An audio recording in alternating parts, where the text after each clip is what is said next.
Digambarkan oleh Imam Al-Ghazali, syukur terhadap dua mata, yaitu engkau menutup setiap aib yang engkau lihat pada orang muslim.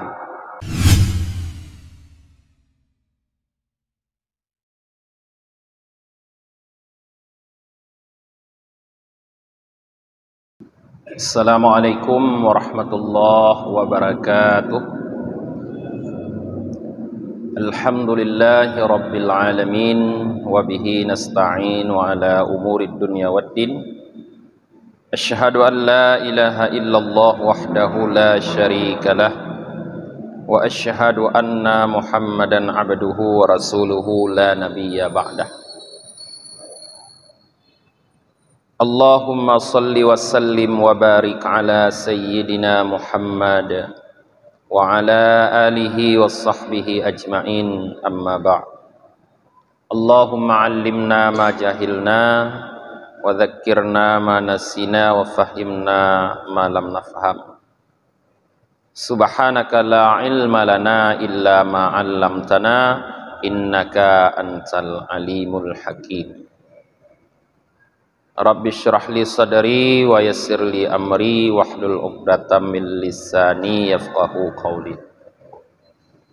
Jamaah maghrib yang dirahmati oleh Allah, sama-sama sambil beriktikaf dalam masjid kita lanjutkan kembali kajian tasawuf kita, masih dalam judul syukur kepada Allah Subhanahu wa taala.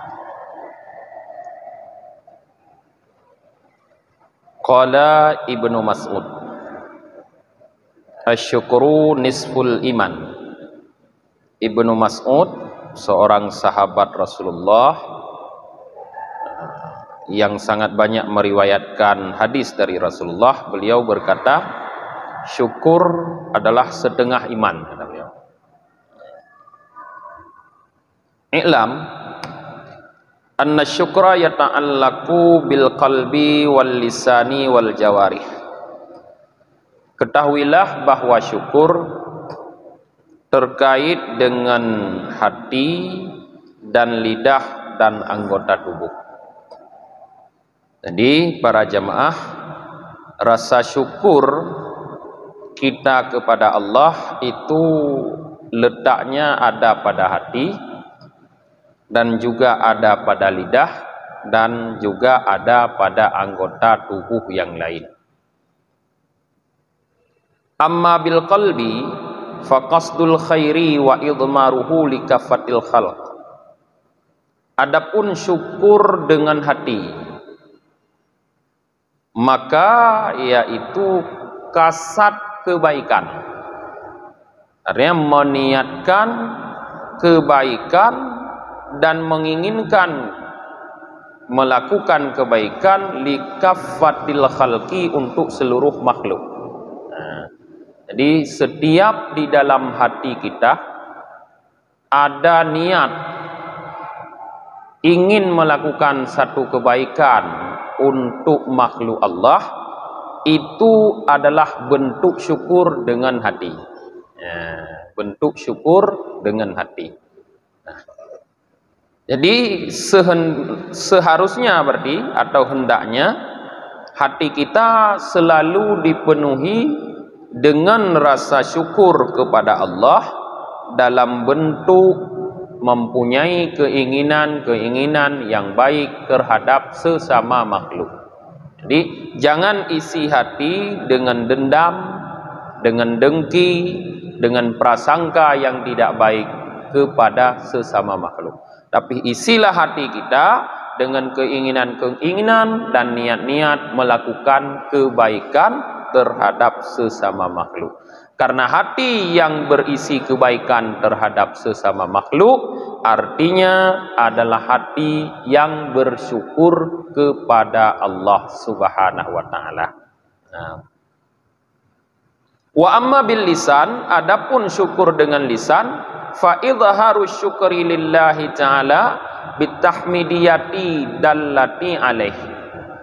Adapun syukur dengan lisan, maka yaitu menampakkan syukur, mendahirkan syukur bagi Allah dengan melakukan tahmidat, yaitu membaca alhamdulillah, membaca kalimat-kalimat syukur, kalimat-kalimat puji yang menunjukkan kita bersyukur kepada Allah.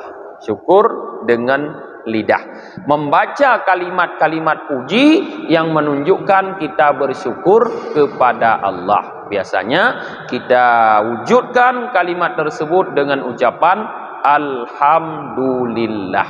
Jadi di saat kita mengucapkan alhamdulillah, maknanya lidah kita bersyukur kepada Allah. Seharusnya kalimat itu harus sering terdengar atau keluar dari lidah, karena tidak pernah berhenti nikmat Allah berikan. Bayangkan kalau ada 1 detik saja atau 1 menit saja Allah menahan nikmat dari kita, sungguh binasalah kita. Tetapi Allah terus memberikan nikmat kepada kita, sementara lidah kita hanya sekali-sekali mengucapkan syukur, lebih banyak mengucapkan kalimat lain yang seharusnya harus lebih banyak mengucapkan kalimat syukur dalam bentuk memuji Allah dengan membaca alhamdulillah. Wa amma bil jawarihi fasti'mali ni'millah ta'ala fi ta'atihi wa tawakki minal isti'anati biha ala maksiyah. Sedangkan syukur dengan anggota tubuh yang lain, maka yaitu mempergunakan nikmat Allah pada mentaati Allah. Jadi syukur dengan anggota tubuh, seluruh nikmat yang telah Allah berikan kepada kita, kita pergunakan dalam mentaati Allah, wa tawakki minasti'anati biha ala maksiyah, dan berusaha menjauhkan nikmat itu daripada isti'anah, mempergunakan untuk menolong perbuatan maksiat. Jadi usahakan agar seluruh nikmat yang Allah berikan kepada kita, kita fokuskan penggunaannya pada taat, jauhkan nikmat Allah dari penggunaan kepada maksiat. Nah, jadi setiap nikmat yang telah Allah berikan kepada kita, lantas nikmat tersebut kita gunakan kepada taat, itu adalah syukur. Nah, artinya sebaliknya, setiap nikmat yang Allah berikan kemudian kita gunakan kepada maksiat, itu adalah lawan dari syukur, yaitu kufur nikmat. Nah, maka setiap terjerumus kepada maksiat pasti kita sudah kufur. Tapi yang dimaksud di sini bukan kufur akidah, tapi kufur nikmat, sehingga orang tersebut tidak bisa dituduh sebagai kafir. Cuma kufur nikmat, artinya nikmat Allah dia tidak bersyukur, maka disebut kufur. Nah, sedangkan secara definisi atau terminologi daripada syukur, para ulama menggambarkan bahwa syukur itu adalah sarful abdi ma an'amallahu ilaihi li ajli khuliqa ilaih. Seorang hamba mempergunakan nikmat yang Allah berikan kepadanya kepada alasan Allah beri nikmat itu kepadanya. Itulah syukur. Kenapa Allah berikan nikmat kepada kita? Pasti ada alasan. Nah, sebab. Sebab li Allah gubi mata bak katanya. Cari dulu sebabnya apa. Setelah kita mengetahui bahwa Allah memberikan mata kita terang, tidak rabun, karena alasan ini, maka menggunakan nikmat mata kepada ini yang tadi, itu adalah syukur. Mempergunakan kepada sebaliknya kufur. Nah, jadi cari dulu kepada apa alasan Allah berikan kita nikmat. Misalnya nikmat umur, Allah mentanggupi kegudannya panjang umur. dosa dah cukup le badai. Tapi hana ke pumate dia oleh Allah. Masih Allah berikan umur kita. Kalau kita ingin mensyukuri nikmat panjang umur itu, kita cari dulu kenapa Allah masih memberikan kita umur. Padahal kawan kita banyak yang sudah diambil kembali oleh Allah, tapi kita masih diberikan panjang umur. Kenapa? Nah, cari jawaban tersebut. Di antara mungkin yang bisa menjadi jawaban, karena Allah ternyata sayang kepada kita. Allah sayang kepada kita, beliau Allah ingin kita kembali kepadanya dalam keadaan bersih, tidak membawa dosa.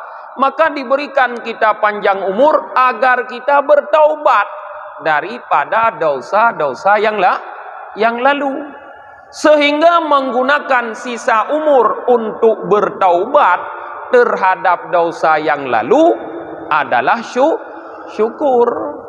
Ya. Berekon sering dah tinggal semayang yang muda tu. Jarang dah semayang menyona tiga go nyam nyopah pi bab masjid. Pah tengok masjid tengok hibang ipu gon ana semayang ana mangat ka ada semayang.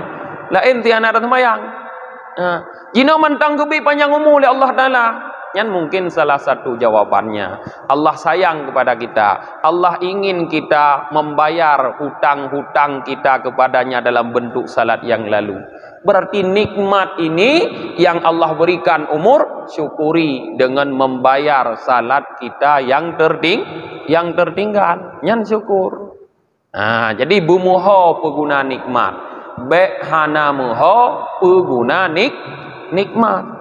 Maka kemampuan menganalisa kenapa Allah memberikan nikmat yang penting. Biasa-biasa harus mampu tanya pakon. Allah mentang gebi nikmatnya ke tanya. Allah mentang gebi tanya sehat kaki mentang dajak kepu. Ada periksa sehingga tak gunakan kaki. Tapi punya kemampuan memeriksa itu tidak ada, maka secara sembrono kita gunakanlah kaki sembarangan, sehingga ujung-ujung jud ke kufur gedanya terhadap nikmat Allah.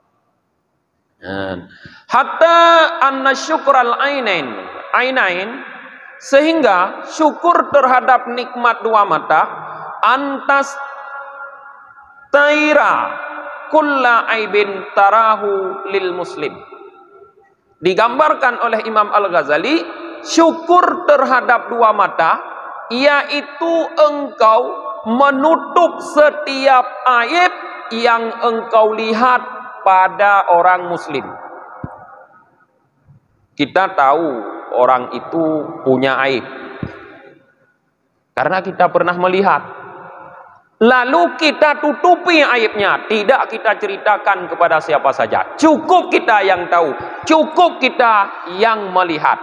Itu adalah bentuk syukur terhadap nikmat mata. Kata depu je salah. Anak depu kata tepat bitanya. Sep bitanya yang depu. Nyan bentuk syukur terhadap nikmat mata. Sebaliknya yang sering kita alami kadang-kadang, di saat kita tahu ada aib pada seseorang, lalu aib itu kita buka lebar-lebar. Malah tak bagi-bagikan lom nak le urang depu. Nyan bentuk kufur terhadap nikmat mata. Silahkan nyo pilih, ingin jadi orang syukur atau orang kufur.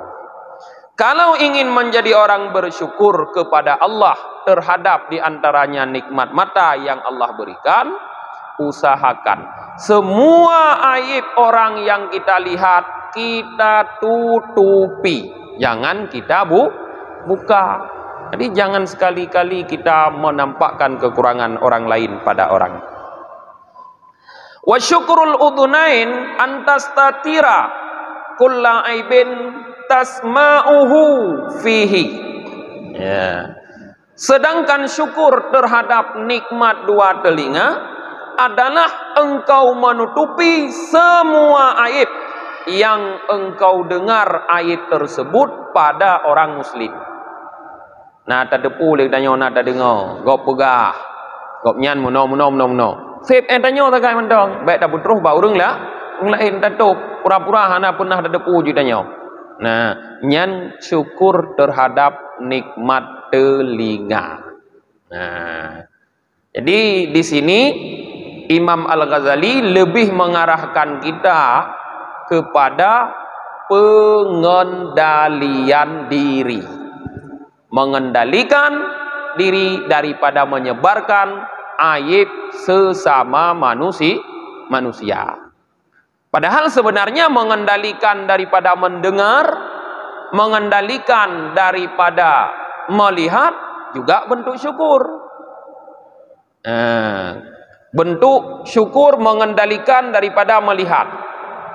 Berarti tidak mencari-cari, tidak memata-matai seseorang untuk mendapatkan aibnya. Itu bentuk syukur. Nah, tapi Imam Al-Ghazali lebih memfokuskan kepada apa yang telah kita lihat, cukup kita yang melihat, jangan disebarkan kepada orang lain. Nyo hati-hati para jemaah. Jamunnya kan jamun pu viral itu nyo, jamun pu viral. Monyo hana viral ada puik berita nyo ke hana mengatagai, artinya tentang anayum. Nah, hati-hati. Viralnya apa yang kita share itu bisa menjadi suatu musibah kadang-kadang bagi kita di akhirat. Boleh jadi di dunia banyak follower, tapi untuk di akhirat banyak tuntutan. Karena ternyata yang kita bagikan itu adalah aib orang lain. Tanya bangga kita bagi aib gob. Tentang tanya hebat gob yang bangai. Padahal itulah yang menyusahkan kita untuk urus akhirat. Nah, maka lebih baik berdiam diri daripada suka membagikan hal-hal yang tidak penting. Kepegah Rasulullah dalam sebuah hadis, min husnil islamil mar'i tarkuhu ma la ya'ni. Sebahagian daripada wujud baiknya Islam seseorang adalah mampu meninggalkan sesuatu yang tidak penting. Jadi orang yang Islamnya baik, yang Islamnya benar, yang sempurna, dia memilih-milih dalam melakukan pekerjaan. Yang penting didahulukan, yang penting yang dilakukan, yang tidak penting ditinggalkan. Apa salah tanya yang hana penting kadang nyan yang galak ada puput. Yang penting takubah. Nah, yang penting diantara yang penting dan pegah ibadah. Penting ibadah. Karena ibadah guyu li Allah Ta'ala. Sering takubah. Yang kurang penting mencari rizki. Minta rezeki kurang penting karena rezeki tidak kejamin. Panena penting dah. Ataina tajak-jak mendong kajut. Secara fikih, di saat kita duduk di rumah, pintu kita buka, tidak kita gembok, itu sudah dianggap mencari rizki. Kagak anggap minta rezeki. Hanji ku ni kau berodat. Berodat lego tiaga menyantau hai jak minta rezeki. Idu irmoh ibuka pintu kagak anggap minta rezeki. Kijut menanengku. Karena kalau pintu terbuka memungkinkan datangnya orang untuk membawa rizki. Jadi jauh rum. Terus datang enggak je ya jok wah. Atai dodok pintu na urang di dalam pintu tu ha. Tapi punya pintu tak gembok, hana tak buka, nyan baruh berarti katanya memutuskan diri dari rizki. Mudah tak minta rezeki dalam fikih Islam ni. Dah buka pintu mentong hana kira beroli. Nyan kagak kira na minta rezeki. Musuh ini pasah bu rumah karena buol ko hana giak gereja giak minta rezeki hanjur di pasah. Na ke minta rezeki, gepuhah pintu rumah.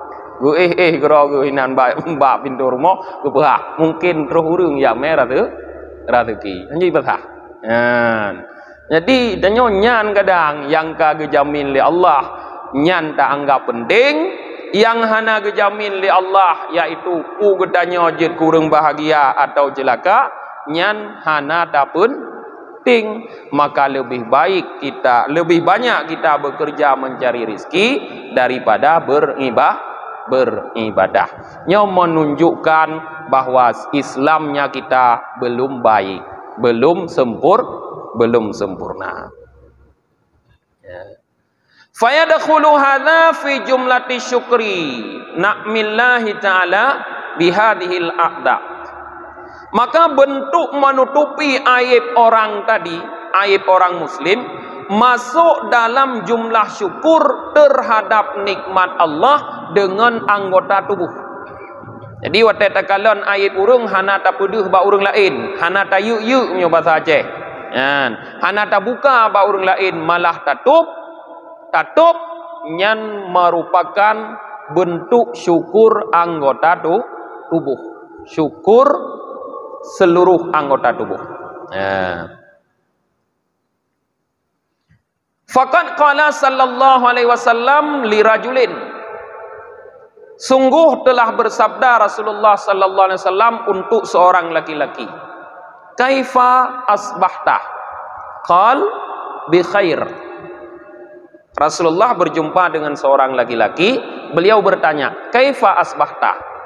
Bagaimana kabarmu pagi ini? Wahaba bengohnya katanya, dia merumpok. Orang itu menjawab, "Bi khair," baik, good. Rasulullah mengulangi lagi, fa'ada sallallahu alaihi wasallam soal. Rasulullah ulangi pertanyaan kembali. Kaifa asbahta? Bi khair, dia jawab. Diulangi lagi oleh Rasulullah. Hatta qala fi salisah, sehingga orang tadi menjawab pada pertanyaan yang ketiga, bi khair ahmadullah wa ashkaruhu. Atau dengan kata lain, kalau bahasa Arab misalnya kita ucapkan bi khair alhamdulillah. Baik, aku memuji Allah dan aku bersyukur kepadanya. Di saat orang itu menjawab pada pertanyaan yang ketiga dengan jawaban bi khair ahmadullah wa ashkaruhu, faqala sallallahu alaihi wasallam, maka Nabi sallallahu alaihi wasallam bersabda, hadzal ladzi aradtu minka. Ini yang aku inginkan darimu. Artinya jawaban seperti inilah yang aku inginkan darimu, kata Rasulullah. Nah, jawaban yang seperti ini, bi khair ahmadullah wa ashkuruhu, atau bi khair alhamdulillah, adalah jawaban dari seseorang yang mengakui kebaikannya pada pagi itu adalah nikmat Allah yang dia syukuri. Nah, sehingga Rasulullah ingin kita menjawab tidak cukup dengan bi khair saja, tapi harus ada alhamdulillah atau ahmadullah wa ashkuruhu.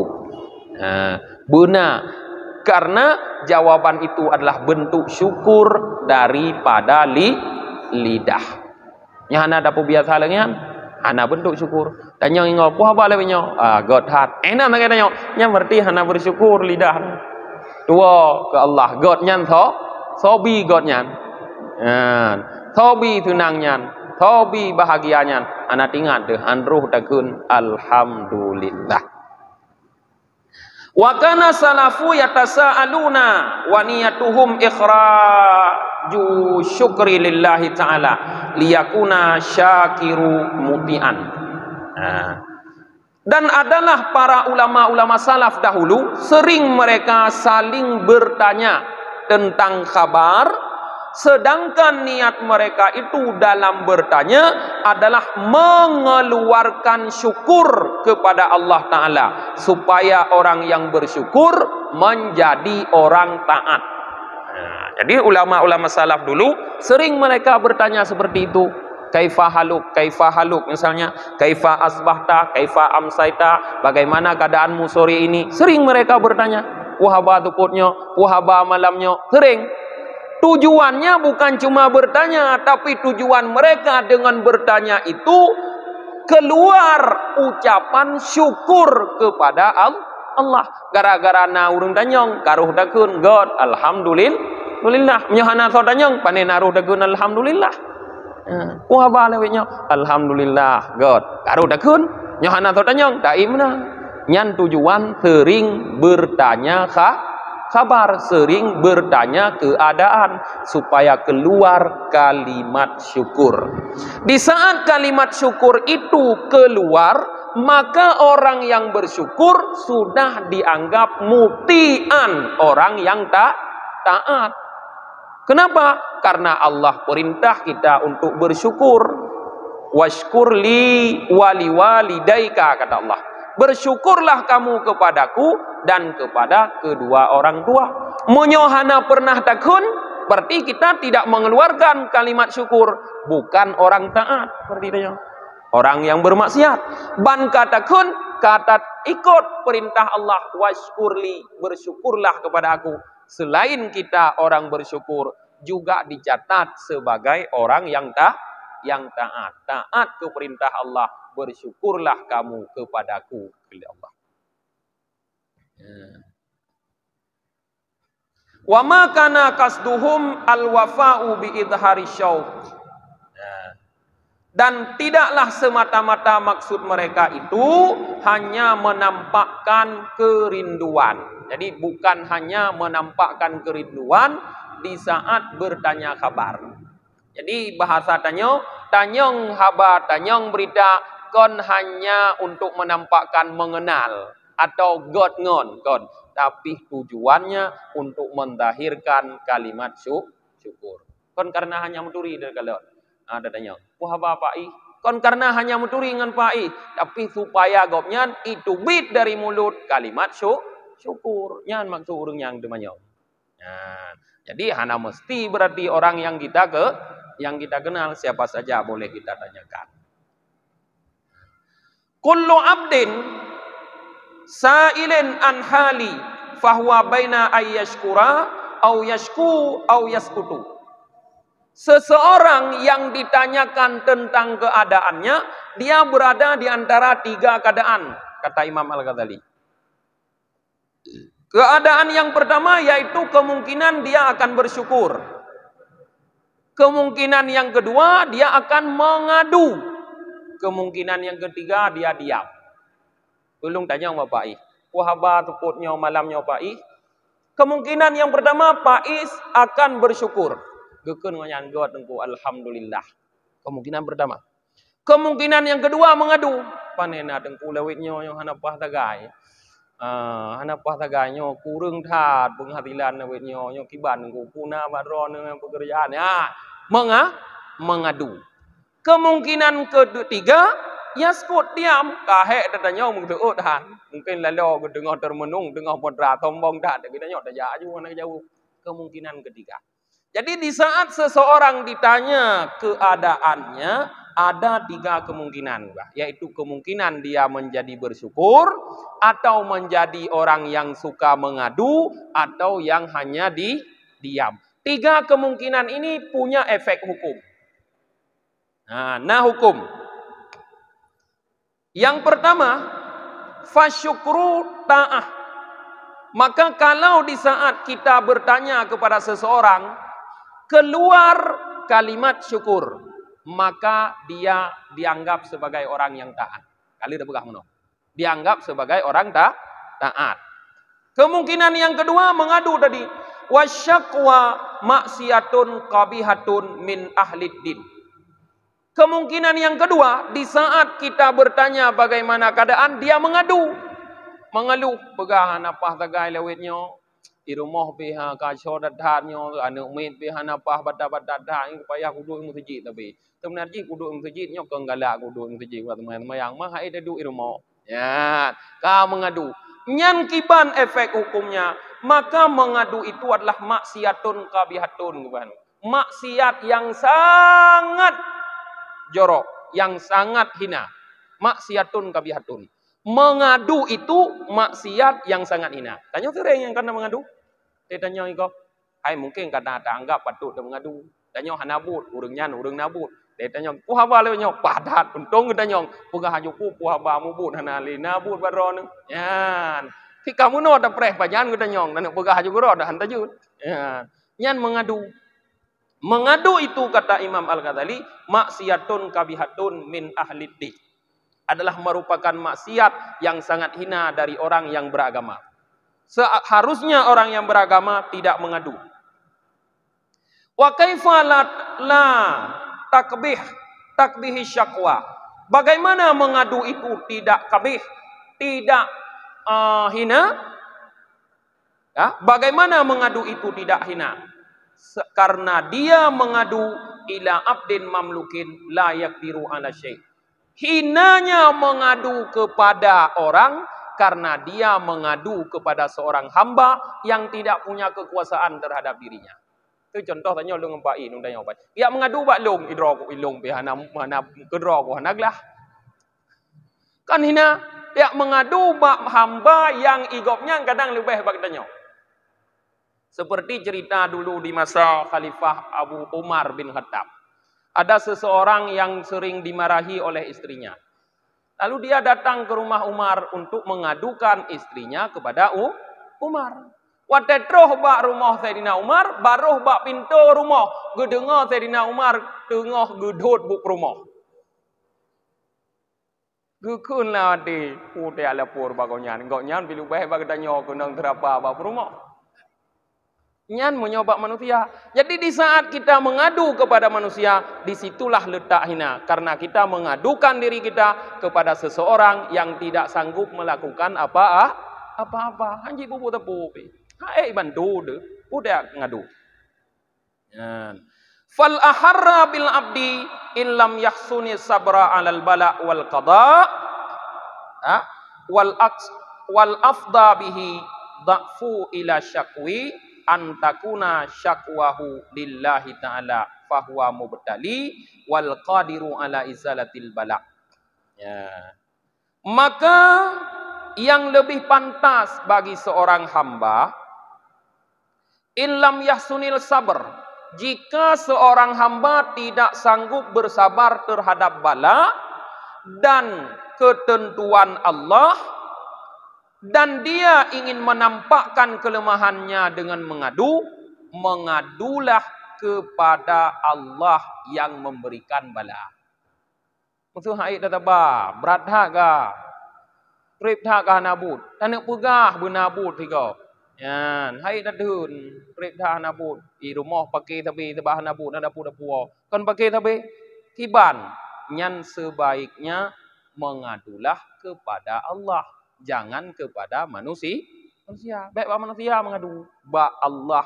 Kenapa? Karena Allah yang menciptakan bala, yang menciptakan cobaan. Kita sedang dicoba, lalu mengadu kepada orang lain yang tidak ada kaitan dengan cobaan kita. Dia tidak bisa apa-apa. Siapa yang mencoba kita? Allah. Mengadulah kepada Allah. Kalau dia yang mencoba, maka Allah lah al-qadiru ala izalatil bala, yang mampu menghilangkan bala. Yang kedua ke Allah yang pulanya bala. Gopnyan yang gopnyan yang jauh pulang. Sakit, Pak Saud dah mengadu. Ba Allah, karena Allah yang punya sakit, jauh pulang. Ada mengadu ba doktor, punya jauh pulang doktor. Lu tahu orang meninggal rumah sakit ni. Mudih punya jauh doktor ke pindah sakit kan hana meninggal rumah sakit, terus rumah meninggal. Nyodum rumah sakit meninggal. Yang bukti hana kemampuan kitanya cuma usaha mengadulah kepada Allah. Wadillul abdi li maulahu izzun wa syakwa ila ghairihi dillun. Hinanya seorang hamba di hadapan maulanya, di hadapan Allah, izzun adalah kemuliaan. Sedangkan mengadunya seorang hamba kepada selain Allah adalah kehinaan. Nah, jadi Imam Al-Ghazali mengatakan kita sebagai seorang hamba hina di hadapan Allah itu adalah kemuliaan.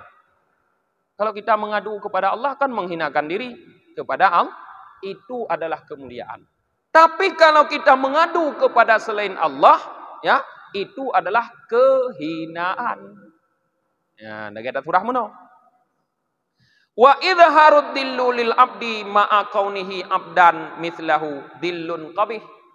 Kalau mengadu kepada selain Allah adalah hina, menampakkan kehinaan bagi seorang hamba yang dia sebenarnya juga hamba seperti kita adalah dillun qabihun, kehinaan yang sangat hina. Mono hina, nyobrat kat hina.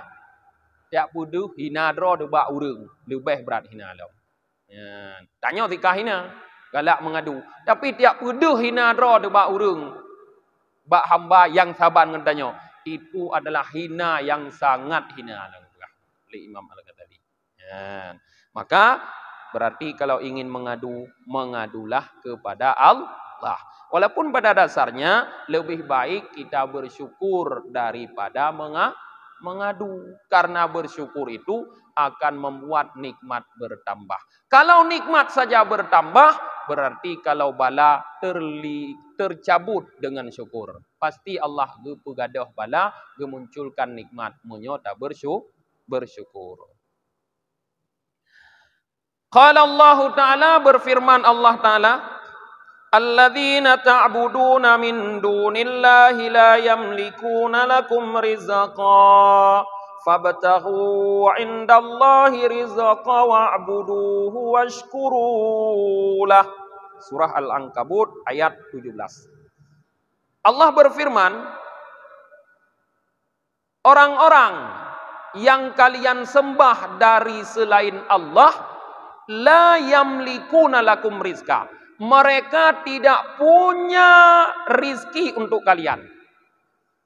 Nyo muphum lagi tanya ke begah, menyotek mengadu ba urang lagi tanya, hae ibi tepu, ana rizki bawanya. Tak mengadu hana gereja, de hae ibi tepu hana rizki bawanya. La yamlikuna lakum rizqa. Mereka tidak memiliki rizki untuk kita. Ya. Fabtaghu indallahi rizqa, carilah rizki dari Allah, wa'buduhu washkurulah, sembahlah Allah dan bersyukurlah baginya. Artinya munyota pegot kalimat ayatnya tapi cocok lagi maksud Imam Al-Ghazali, mengadulah kepada Allah karena Allah yang memiliki rizki kepada kalian. Wa qala Allah Ta'ala, dan berfirman Allah Ta'ala, innal ladzina tad'una min dunillahi ibada amsalikum. Sesungguhnya yang kalian sembah, yang kalian seru daripada selain Allah adalah hamba-hamba seumpama kalian. Jadi Allah memperkenalkan mereka. Kadang kita tidak tahu. Kita mengadu pada orang, kita pikir orang itu bukan hamba. Kadang dah pikir Tuhan, giro dah mengadu. Rupanya kepada Allah, kon Tuhan awaknya. Hamba ti tamang awakah, bukan mengadu. Bukan pegah awaknya, bukan leke. Saban singan awakah, kon Tuhan. Tuhan Allah. Ya. Maka fasyukru bil lisan min jumlati syukri. Maka syukur dengan lisan adalah bahagian dari syukur. Waqad ru'ya anna wafdan qaddamu ala Umar bin Abdul Aziz rahimahullah ta'ala. Diriwayatkan ada sebuah delegasi datang menghadap Khalifah Umar bin Abdul Aziz. Semoga Allah merahmati beliau. Umar Abdul Aziz adalah khalifah di masa Bani Umayyah berkuasa. Beliau jadi khalifah tidak lama, cuma 2 tahun. Tapi rakyat makmur karena keadilan beliau dan kasih sayang beliau dalam memimpin. Ya. Jadi nasabah delegasi datang mengadu. Faqama syabun liyatakallama. Di antara delegasi tersebut bangunlah seorang pemuda untuk berbicara. Faqala Umar mengatakan, al-kibar, yang tua. Itu bahasanya kupu yang muda bergahaba, budoh yang tua bergahaba. Faqala, maka pemuda ini berkata, ya Amiral Mukminin, law kanal amru bisin lakana fil muslimin man huwa asannu minka. Hai Amirul Mukminin, munyo mandum haruh bu urang tuha, letak yang tuha lain daripada adron, kondron yang paling tuha ino. Kun yang mudanya. Maka faqala Amirul Mukminin fatakallalam. Silahkan, pegah abah. Faqala, maka anak muda itu berkata, lasna wafdan li ghurbah wala wafdan li ruhbah. Kami bukan delegasi untuk menyampaikan sukacita dan bukan pula delegasi untuk menyampaikan duka cita. Nah, amar ghurbah fakat ausalaha ilaina fadluka. Karena sukacita sudah sampai kepada kami karena karuniamu, sedangkan duka cita telah kami rasa aman daripadanya karena keadilanmu dalam memerintah. Hanya saja kami adalah utusan untuk menyampaikan syukur. Maka kami datang ke sini untuk menyampaikan syukur dengan lidah kami. Jadi kata-kata ingin ditunjukkan di sini adalah bentuk syukur. Dakun terima kasih baurang nyan bentuk syukur. Nah, mungkin karena wate katruh tentu pengajian dengan tak baca doa akhir majelis. Subhanakallahumma wa bihamdika wa nashhadu an la ilaha illa anta wa nastaghfiruka wa natubu ilaik. Subhana rabbika rabbil izzati amma yasifun. Wassalamun alal mursalin walhamdulillahi rabbil alamin.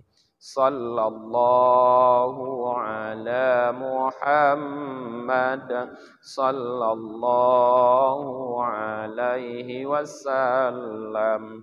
Sallallahu ala Muhammad alaihi wasallam. Sallallahu ala Muhammad. Ya Rabbi salli alaihi wasallim.